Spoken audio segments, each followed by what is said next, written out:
인천 지역 국회의원들과 단체장들이 한 주간 SNS에 올린 글을 정리해드리는 시간입니다.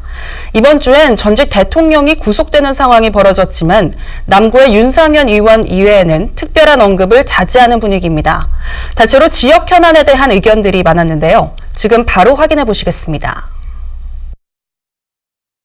남구의 윤상현 의원은 박근혜 전 대통령 구속과 관련해 SNS에 글을 올렸습니다.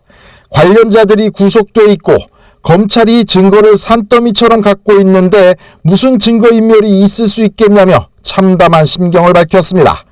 그러면서 의기양양한 밀물에 익숙해지면 허허로운 썰물은 등지고 싶은 것이 인지상정이지만 구속은 너무 가혹하다고 덧붙였습니다. 남동갑의 박남춘 의원은 국회에서 통과된 대통령 인수위법 개정 소식을 전했습니다.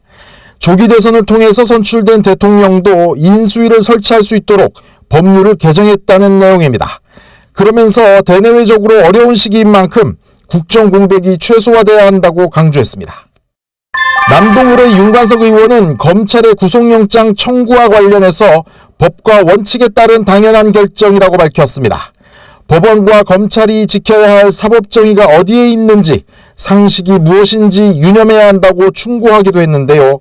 하지만 법원의 영장 발부에 대해선 별다른 의견을 SNS에 올리진 않았습니다. 서구갑의 이학재 의원은 경인고속도로 지하화 사업의 문제점을 지적했습니다. 이 의원은 새로운 지하고속도로 건설이 성사될지 불투명하다면서 지하고속도로를 전제로 경인고속도로 일반화를 진행하는 것은 자칫 큰 문제를 가져올 수 있다고 경고했습니다.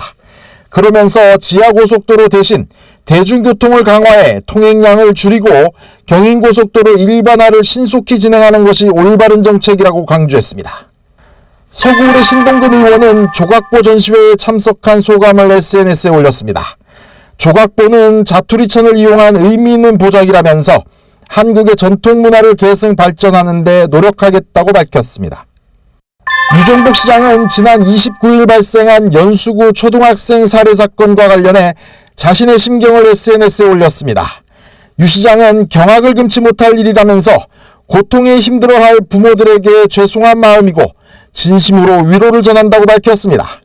그러면서 치안을 철저하게 확립하고 반인륜적 범죄, 상식 이하의 행동이 발붙이지 못하는 사회를 만들겠다고 다짐했습니다.